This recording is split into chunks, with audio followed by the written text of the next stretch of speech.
Hello and welcome to your MES lesson. I'm Claire. Today, you're going to learn the what, the how, and the when of answering questions with will. Let's start with what.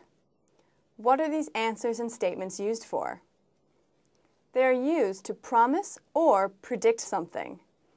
They are also used to offer to do something voluntarily. For example, I'll be right back.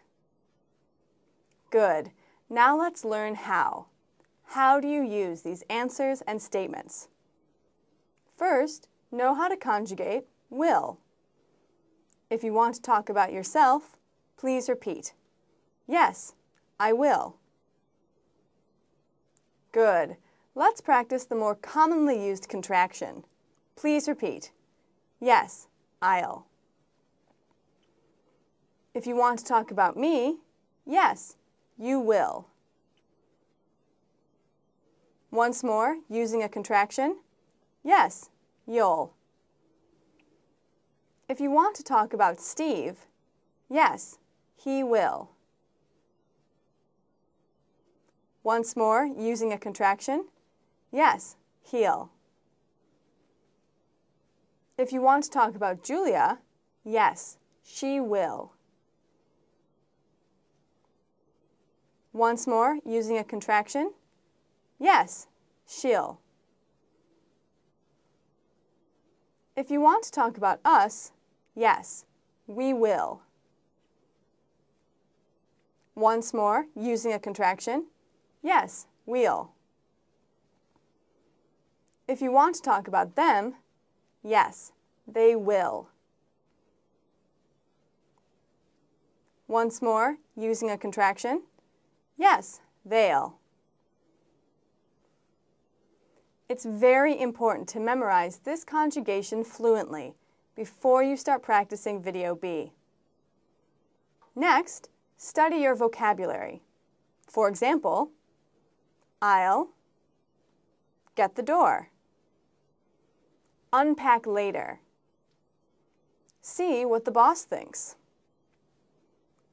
Finally, to build a more specific answer, you can use a time reference. For example, I'll ask Jim tomorrow. Or a prepositional phrase. For example, I'll ask Jim about the missing file. So finally, when do you use these answers and statements? You use them when there is no prior plan or decision to do something before speaking, often in response to someone's complaint or request for help, or to offer or promise something. For example, I'll take this shirt. I'll tip her 20%. I'll bring the drinks. Excellent.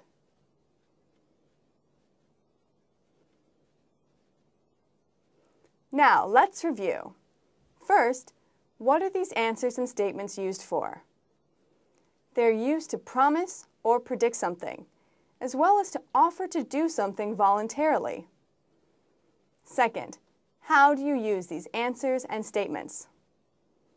You use them by knowing the conjugation of will and building a more specific answer with the vocabulary. Third, when do you use these answers and statements? You use them when there is no prior plan or decision to do something before speaking, often in response to someone's complaint or request for help, or to offer or promise something. Well done. Let's move on to Video B to really practice making your own answers. Remember to keep on reviewing your vocabulary. I'm Claire, and I'll see you back here soon.